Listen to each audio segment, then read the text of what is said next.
¿Alguna vez tu ex volvió a buscarte solo porque se quedó sola? ¿Crees que merece una segunda oportunidad quien solo regresa por conveniencia? Hola, la historia tras descubrir una dolorosa traición, un hombre intenta construir su vida lejos del pasado, pero una inesperada visita de su ex esposa reabre heridas y desencadena una confrontación llena de secretos, tensión y decisiones que cambiaron sus vidas. Gracias. Esta narración es completamente ficticia y ha sido creada únicamente con fines de entretenimiento. Cualquier parecido con personas, nombres, lugares o hechos reales es pura coincidencia.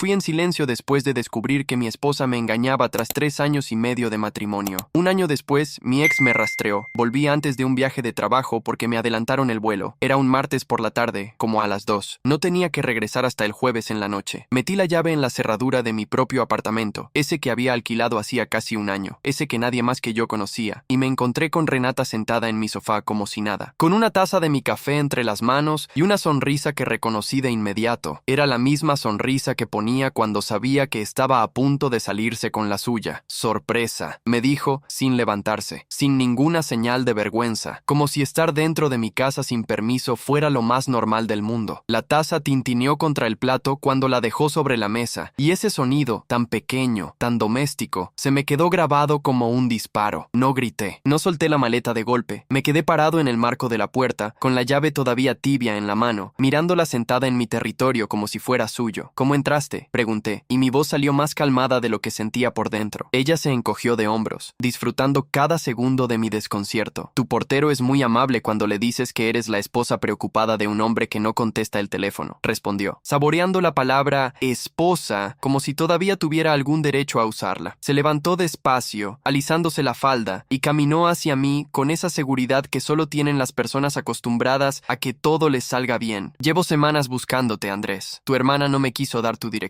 así que tuve que ser un poco más creativa. Ahí fue cuando, until entendí que esto no era casualidad. No era una visita espontánea de una mujer arrepentida. Era una operación planeada, con paciencia, con método. Sentí que el estómago se me endurecía, pero en vez de retroceder, dejé la maleta en el piso, despacio, y cerré la puerta detrás de mí. Entonces ya sabes dónde vivo, dije, sin apartar la mirada. Bien, ahora dime qué es lo que realmente quieres, porque dudo mucho que hayas hecho todo esto por nostalgia. Ella sonrió otra vez, esa sonrisa lenta, calculada, y se sentó en el borde de la mesa del comedor, cruzando los brazos como quien está a punto de dar una noticia que sabe va a doler. Quiero que sepas que Fernando y yo terminamos, anunció, dejando caer el nombre de mi ex mejor amigo con la misma facilidad con la que se deja caer una copa de vino sobre un mantel blanco. Y quiero que sepas también que él nunca fue lo que yo pensé. Tú, en cambio, se detuvo, como saboreando el momento, esperando que yo completara la frase, que le rogara, que le abriera los brazos. El silencio se estiró entre nosotros como una cuerda a punto de romperse. No dije nada. Me quedé observándola, contando en mi cabeza todos los meses que me había costado reconstruir algo parecido a la paz. Todos los meses en que ella ni siquiera había intentado buscarme, ni una llamada, ni un mensaje, nada, hasta que su nueva relación se derrumbó y de repente yo volvía a ser una opción válida. Sentí algo frío instalarse en mi pecho, pero no era dolor, era claridad. Renata, dije finalmente, y noté cómo ella se inclinaba un poco hacia adelante, esperando la reconciliación que ya daba por hecha. Hace un año me fui de nuestra casa sin dar explicaciones porque encontré tus mensajes con Fernando. No te grité, no armé un escándalo, no le conté a nadie de la familia lo que habías hecho, simplemente me fui. Ella parpadeó, notando que el tono no era el que esperaba, y en todo este tiempo nunca me buscaste, ni una vez, hasta hoy, que apareces en mi apartamento, mintiéndole a mi portero, esperándome con café que ni siquiera te ofrecí. Las cosas cambiaron, intentó decir, pero la interrumpí levantando la mano, algo que nunca había hecho con ella durante los años que estuvimos casados. Lo que cambió es que ya no tienes a nadie más, respondí, y vi cómo su expresión se endurecía, la máscara de dulzura resbalando apenas un segundo antes de que ella pudiera recomponerla. Y ahora quieres volver, no porque me extrañes, sino porque te quedaste sola. Caminé hacia la puerta y la abrí de par en par. Necesito que te vayas. Ella no se movió. Se quedó mirándome con una expresión que ya no era de dulzura ni de nostalgia, sino de algo más oscuro, algo calculador, algo que reconocí demasiado demasiado tarde la primera vez que estuvimos juntos. No sabes lo que estás dejando pasar, dijo, bajando la voz, casi como una amenaza disfrazada de advertencia. Y no sabes tampoco todo lo que sé sobre ti, Andrés. Cosas que tu familia, tus amigos, tu nueva vida no esperan escuchar. Se quedó ahí, parada, sin prisa, dejando que esa frase flotara entre nosotros como una bomba con la mecha encendida. Y en ese instante entendí que Renata no había venido a pedir una segunda oportunidad. Había venido a cobrarse algo, y no tenía la menor idea de lo que estaba por desatar. Orchestrated complete narrative arc with character trajectories and visual prompts. Orchestrated complete narrative arc with character trajectories and visual prompts. Renata se quedó parada en medio de mi sala, esperando que la amenaza surtiera efecto, esperando ver miedo en mi cara. No se lo di. Me limité a sostenerle la mirada un segundo más de lo que ella hubiera querido, y luego señalé la puerta otra vez. Dilo entonces, respondí, cruzando los brazos. Di lo que sea que crees que sabes, porque llevo un año construyendo una vida sin ti, Renata, y no hay nada en mi pasado que no pueda sostener frente a quien sea. Ella parpadeó, sorprendida de que no le rogara, de que no cediera. Vete, y si vuelves a mentirle a mi portero, voy a pedir que cambien las reglas del edificio para que nunca más te dejen subir. Se fue sin decir una palabra más, pero antes de cruzar el umbral, se giró y me dijo algo que se me quedó clavado como una espina. Vas a arrepentirte de haberme tratado así. Cerré la puerta y me quedé ahí, con la espalda apoyada en la madera, respirando despacio, tratando de entender qué era exactamente lo que ella creía tener contra mí. No tuve que esperar mucho para descubrirlo. 3 días después, mi hermana Daniela me llamó con la voz alterada. Andrés, necesito que me expliques algo. Mamá recibió un mensaje de Renata anoche. Sentí que el estómago se me apretaba. ¿Qué decía? Daniela suspiró antes de contestar. Dice que tú la echaste de la casa sin ninguna razón, que te volviste frío y controlador después de la boda, que ella intentó salvar el matrimonio y tú simplemente desapareciste un día sin dar explicaciones. Mamá está destrozada, Andrés. Cree que le ocultaste algo grave. Me senté en el borde de la cama, con el teléfono todavía pegado a la oreja, sintiendo una mezcla de rabia y algo parecido a la incredulidad. Durante todo el año que estuvo separada de mí, Renata jamás mencionó una sola palabra sobre control ni sobre frialdad. Ni una vez intentó explicarle a nuestra familia lo que realmente había pasado. Yo tampoco lo hice, en parte por orgullo, en parte porque no quería exponerla, aunque ella no merecía esa consideración. Ahora entendía el error que había cometido al quedarme callado durante tanto tiempo. Daniela, tú sabes por qué me fui. Lo sé, Andrés, porque tú me lo contaste a mí, pero mamá no lo sabe. Nunca se lo dijiste. Tenía razón. Cuando descubrí los mensajes de Renata con Fernando, hace ya más de un año, decidí manejarlo en silencio. No hice un escándalo. No llamé a nadie de la familia. Simplemente empaqué lo esencial una tarde de sábado y me fui a vivir solo, dejando que Renata inventara la explicación que quisiera darle a los demás. En su momento me pareció lo más digno. Ahora comprendía que ese silencio le había dado a ella el terreno perfecto para reescribir la historia a su favor. Voy a hablar con mamá, le dije a Daniela, pero necesito que me ayudes primero con algo. Necesito que le pidas a mamá que no tome ninguna decisión ni diga nada hasta que yo hable con ella en persona. Daniela aceptó, aunque con la voz cargada de preocupación. Esa misma noche, mientras revisaba viejas conversaciones para prepararme, sonó mi teléfono. Era un número desconocido. Contesté por instinto, y del otro lado escuché una voz masculina que no reconocí de inmediato. Andrés, soy Tomás. Perdón que te llame así, sin avisar, pero necesito decirte algo. Tomás era un amigo en común de la época en que aún estaba casado, alguien con quien había perdido contacto después de la separación. Renata estuvo en la reunión del sábado, en casa de los Aguirre. Le contó a todo el mundo que tú la dejaste sin nada, que te aprovechaste de que ella no tenía trabajo estable y la sacaste de la casa de un día para otro. También dijo que Fernando y ella nunca tuvieron nada serio, que fue solo un rumor tuyo para justificar tu abandono. Sentí que la sangre se me subía a la cabeza. Eso es mentira, Tomás. Tengo pruebas de todo. Guardé las conversaciones. Lo sé, o lo sospecho. Por eso te llamo, porque hay gente que le está creyendo a Andrés. Y Fernando estaba ahí, apoyándola en cada palabra, como si nada hubiera pasado entre ellos. Colgué con la mandíbula tensa, sintiendo que el año de paz que había logrado construir empezaba a resquebrajarse por una mentira bien armada. Al día siguiente fui a ver a mi madre. Vivía sola desde que mi padre había fallecido, en la misma casa donde crecimos Daniela y yo, con las mismas cortinas de siempre y el mismo olor a café recién hecho por las mañanas. La encontré sentada en la cocina, con los ojos hinchados, como si no hubiera dormido bien. Mamá, le dije sentándome frente a ella, necesito contarte la verdad de lo que pasó con Renata, porque me quedé callado demasiado tiempo, y eso permitió que ella inventara lo que quisiera. Le mostré, en mi teléfono, las capturas que había guardado el día que descubrí los mensajes, las palabras de Renata hablándole a Fernando de un futuro juntos, las fotos que se habían enviado, las fechas que coincidían con los momentos en que ella me decía que estaba trabajando trabajando hasta tarde. Mi madre se quedó en silencio, leyendo cada mensaje con la mano temblando ligeramente sobre la mesa. ¿Por qué nunca me lo dijiste?, preguntó al final con la voz quebrada. Porque no quería que la odiaras, mamá. Porque pensé que lo digno era simplemente irme sin hacer un escándalo. Ahora entiendo que fue un error. Ella tomó mi mano entre las suyas, con los ojos llenos de lágrimas. Perdóname por haberle creído aunque fuera un segundo. No tienes nada que perdonarte, mamá. Ella sabe manipular muy bien. Nos quedamos ahí un rato largo, en silencio, mientras yo sentía que al menos una parte de mi mundo volvía a estar en su lugar. Pero el problema no terminaba con mi madre. Esa misma semana, en el trabajo, una compañera me comentó, con cierta incomodidad, que había escuchado un rumor extraño circulando entre conocidos de Renata, que yo tenía un temperamento explosivo y que por eso ella se había alejado de mí. La fuente, obviamente, era la misma. Sentí que la mentira empezaba a extenderse como una mancha de aceite, tocando cada vez más rincones de mi vida. Fue en ese contexto que conocí mejor a Camila. Trabajábamos en el mismo edificio, en pisos distintos, y solíamos coincidir en la cafetería del primer piso. Al principio solo intercambiábamos comentarios sobre el clima o sobre lo mala que era la máquina de café, pero poco a poco las conversaciones se volvieron más largas, más sinceras. Una tarde, mientras esperábamos que dejara de llover para salir, le conté, sin entrar en muchos detalles, que estaba pasando por un momento complicado con mi exesposa. Ella no me juzgó ni me hizo preguntas incómodas, simplemente escuchó, y al final me dijo algo que se me quedó grabado. La gente que necesita destruir la reputación de otros para sentirse bien consigo misma nunca está en paz con lo que hizo. Esa noche decidí que no iba a quedarme de brazos cruzados viendo cómo Renata reescribía mi historia, pero tampoco iba a caer en su juego de gritos y acusaciones públicas. Iba a hacer algo mucho más simple y mucho más efectivo. Iba a hablar, uno por uno, con las personas que importaban, mostrándoles la verdad con calma, sin dramatismo, dejando que los hechos hablaran por sí mismos. El primer cliffhanger de esa semana llegó un jueves, cuando Daniela me llamó de nuevo, esta vez con una noticia que no esperaba. Andrés, Fernando le está diciendo a la gente que tú intentaste golpearlo la última vez que se vieron. Está usando eso para justificar por qué se aleja de sus amigos de siempre. Sentí una furia fría subirme por el pecho. Fernando y yo no nos habíamos visto ni una sola vez desde el día que descubrí la traición. La mentira era tan descarada que, por un momento, no supe si reír o gritar. El segundo cliffhanger llegó el fin de semana siguiente, cuando mi madre me llamó temprano por la mañana, con la voz alterada. Andrés, Renata está aquí afuera. Dice que quiere hablar conmigo, que necesita aclarar las cosas antes de que yo tome una decisión sobre a quién voy a creerle. Le pedí que no la dejara entrar, que yo llegaría en 20 minutos. Cuando llegué, Renata seguía parada frente a la puerta, con una sonrisa que ya no lograba disimular del todo su nerviosismo. El tercer cliffhanger llegó pocos días después, cuando Tomás volvió a llamarme, esta vez con una información que cambiaría por completo el rumbo de lo que estaba por venir. Andrés, Fernando tiene una nueva novia, se llama Milagros, y por lo que me contaron, ella todavía no sabe absolutamente nada de lo que pasó entre él y Renata. Colgué el teléfono despacio, sintiendo que, por primera vez desde que Renata había vuelto a aparecer en mi vida, tenía en mis manos algo mucho más poderoso que cualquier grito o cualquier confrontación pública. Tenía la verdad completa, documentada, y a punto de encontrarse con las personas correctas en el momento correcto. Los días siguientes se sintieron distintos, más pesados, como si la ciudad entera estuviera esperando a que algo estallara. Mi madre me pidió que organizáramos una reunión familiar para su cumpleaños, algo sencillo, solo la familia cercana y algunos amigos de toda la vida. Entre ellos, para mi sorpresa, Daniela había invitado también a Tomás y a su esposa, sin saber que eso terminaría siendo determinante. Decidí que no iba a evitar esa reunión. Al contrario, la vi como la oportunidad perfecta para poner fin, de una vez por todas, a la versión distorsionada que Renata llevaba semanas construyendo. No planeaba hacer un espectáculo, solo planeaba estar presente, con la verdad de mi lado, dispuesto a mostrarla si alguien la ponía en duda frente a mí. Los días previos al cumpleaños de mi madre me sirvieron para ordenar algo más que pruebas. Me sirvieron para ordenar lo que sentía. Cada noche, después del trabajo, pasaba un rato con Camila, casi siempre en la pequeña cafetería que quedaba a 2 cuadras de la oficina, y cada conversación con ella se sentía como un contraste directo con todo lo que había vivido junto a Renata. Camila no necesitaba manipular ni fingir para conseguir mi atención, simplemente era honesta, incluso cuando eso significaba decirme cosas que yo no quería escuchar. Deberías dejar de darle tantas vueltas a lo que la gente cree, me dijo una tarde, revolviendo su café con calma. Al final, la mentira siempre pesa más para quien la sostiene que para quien la sufre. Sonreí, aunque por dentro seguía pensando en la reunión que se acercaba. 3 días antes del cumpleaños, recibí una llamada de Milagros, la nueva pareja de Fernando. No la conocía en persona, pero Tomás le había dado mi número después de una conversación incómoda en la que ella había empezado comenzado a hacer preguntas sobre el pasado de Fernando. Perdón que te llame así de la nada, me dijo, con la voz insegura, pero necesito preguntarte algo directamente, porque estoy cansada de escuchar versiones distintas de la misma historia. Le expliqué con calma, sin exagerar ni un solo detalle, lo que había pasado un año atrás, los mensajes que encontré, las fechas, la manera en que descubrí que mi entonces esposa y mi entonces mejor amigo llevaban meses viéndose a mis espaldas. No le mostré las capturas todavía, solo le conté los hechos, con fechas exactas, con la calma de quien ya no siente rabia, sino cansancio. Al final de la llamada, ella se quedó en silencio varios segundos antes de decir, gracias por ser honesto conmigo. Nadie más lo ha sido. El día del cumpleaños de mi madre llegó con un calor pesado, de esos que anuncian tormenta antes de que caiga la primera gota. La casa se llenó de familiares, de risas, del olor a comida casera que siempre preparaba mi madre en sus cumpleaños. Todo transcurría con normalidad hasta que cerca de las 7 de la tarde escuché la voz de Daniela desde la entrada, tensa, avisándome que Renata acababa de llegar, sin haber sido invitada. Caminé hacia la puerta con el pulso firme. Ahí estaba ella, vestida como si asistiera a una celebración propia, con una sonrisa que ya no lograba ocultar del todo la ansiedad detrás de sus ojos. Vine a desearle un feliz cumpleaños a tu mamá, dijo, como si eso justificara aparecer sin invitación después de todo lo que había hecho. Detrás de ella, para mi sorpresa, apareció también Fernando, con las manos en los bolsillos y una expresión de incomodidad que no supo disimular al ver a Milagros parada a mi lado, porque yo, previendo justamente este tipo de escena, la había invitado a acompañarme esa noche. El silencio que se hizo en el patio fue absoluto. Mi madre, con el rostro serio, se levantó de su silla. Renata, no recuerdo haberte invitado. Vine porque siento que merezco una oportunidad de aclarar las cosas frente a toda la familia, respondió ella, alzando la voz, buscando la atención de todos los presentes. Andrés les ha estado mintiendo sobre lo que pasó entre nosotros. Fue entonces cuando decidí que había llegado el momento. Saqué mi teléfono, con calma, sin gritar, sin temblar. Ya que insistes en hablar de esto frente a todos, hagámoslo bien. Abrí la conversación que había guardado desde el día en que descubrí todo, y empecé a leer, en voz alta, algunos de los mensajes que Renata le había enviado a Fernando meses antes de que yo me enterara. Las fechas coincidían exactamente con los días en que ella me juraba que estaba trabajando hasta tarde. Milagros, a mi lado, se quedó completamente pálida, mirando a Fernando con una expresión que mezclaba incredulidad y desprecio. «Esto es privado», gritó Renata, tratando de arrebatarme el teléfono. Di un paso atrás, sin perder la calma. «Fue privado durante un año entero, Renata, porque yo decidí protegerte con mi silencio. Tú decidiste destruir eso cuando empezaste a mentirle a mi familia». La miré directamente a los ojos. «Se acabó. Ya no voy a cargar con tu versión de los hechos». Fernando intentó intervenir, buscando calmar los ánimos, pero Milagros ya se había dado la vuelta y caminaba hacia la salida, con los ojos llenos de lágrimas de rabia. «No me vuelvas a llamar», le dijo a Fernando sin siquiera mirarlo. Mi madre, con una firmeza que pocas veces le había visto, señaló la puerta. «Renata, por respeto a esta familia, que hoy celebra algo importante, te pido que te vayas y no vuelvas». Renata se quedó paralizada, sintiendo por primera vez el peso real de sus propias mentiras derrumbándose frente a las personas que más le importaban impresionar. «Esto no se queda así», murmuró, antes de salir con Fernando detrás de ella, ambos en un silencio incómodo que contrastaba brutalmente con la seguridad que habían mostrado al llegar. Los días posteriores al cumpleaños trajeron una calma extraña, la calma que sigue a una tormenta que finalmente descargó todo lo que tenía guardado. Mi madre no volvió a mencionar el tema con dudas, al contrario, se disculpó conmigo varias veces por haber dejado que la duda se instalara, aunque yo insistía en que la culpa nunca había sido suya. Daniela, por su parte, se encargó de contarle lo sucedido a otros familiares que no habían estado presentes esa noche, y la versión de Renata, la que tanto esfuerzo le había costado construir, se desmoronó en cuestión de días. Milagros terminó su relación con Fernando esa misma noche, según me contó Tomás poco después. No hubo gritos ni reclamos largos, simplemente hizo sus maletas y se fue de la casa que compartían, dejando a Fernando solo con las consecuencias de una mentira que había sostenido durante meses. Los amigos en común, los mismos que antes escuchaban con simpatía las quejas de Renata sobre mi supuesta frialdad, empezaron a distanciarse de ella al enterarse de la verdad completa. Nadie hizo un escándalo público, nadie publicó nada en ninguna red social, pero el círculo social que ella tanto había cuidado durante años empezó a cerrarse a su alrededor, dejándola cada vez más sola. Renata intentó, en un último esfuerzo, buscarme de nuevo. Me escribió varios mensajes esa semana, algunos suplicantes, otros llenos de reproches, pidiéndome una oportunidad para explicarse en privado. No respondí ninguno. Una tarde, sin embargo, se presentó en la puerta de mi apartamento, esta vez sin ninguna artimaña con el portero, tocando el timbre directamente. «Andrés, por favor, dame 5 minutos». La miré desde el umbral sin dejarla pasar. «Ya tu vida tuviste tu oportunidad de hablar frente a toda mi familia. Elegiste mentir. Estaba desesperada, dijo, con los ojos llenos de lágrimas que, esta vez, no supe si eran genuinas o simplemente otra herramienta más. Perdí a Fernando, perdí tu confianza, perdí a la gente que creía que era mi amiga. Solo quería recuperar algo. Eso no es mi problema, respondí, con una calma que un año atrás no hubiera creído posible sentir frente a ella. Tú decidiste construir tu vida sobre mentiras. Ahora te toca vivir con las consecuencias de haberlas sostenido tanto tiempo. ¿No sientes ni un poco de compasión por mí?, preguntó, con la voz quebrada. Me quedé en silencio un momento, buscando honestamente dentro de mí alguna señal de lástima. No la encontré. No, contesté finalmente. Y no porque sea cruel, sino porque durante un año entero tuviste la oportunidad de simplemente dejar las cosas como estaban, de vivir tu vida y dejarme vivir la mía. En cambio, elegiste destruir mi reputación frente a mi propia familia para intentar recuperarme por conveniencia, no por amor. Eso no se perdona con lágrimas. Cerré la puerta con suavidad, sin dar un portazo, sin necesidad de demostrar nada más. Del otro lado escuché sus pasos alejándose, esta vez definitivamente, sin ninguna palabra de amenaza, porque ya no le quedaba ninguna carta que jugar. Los meses que siguieron trajeron una versión de mi vida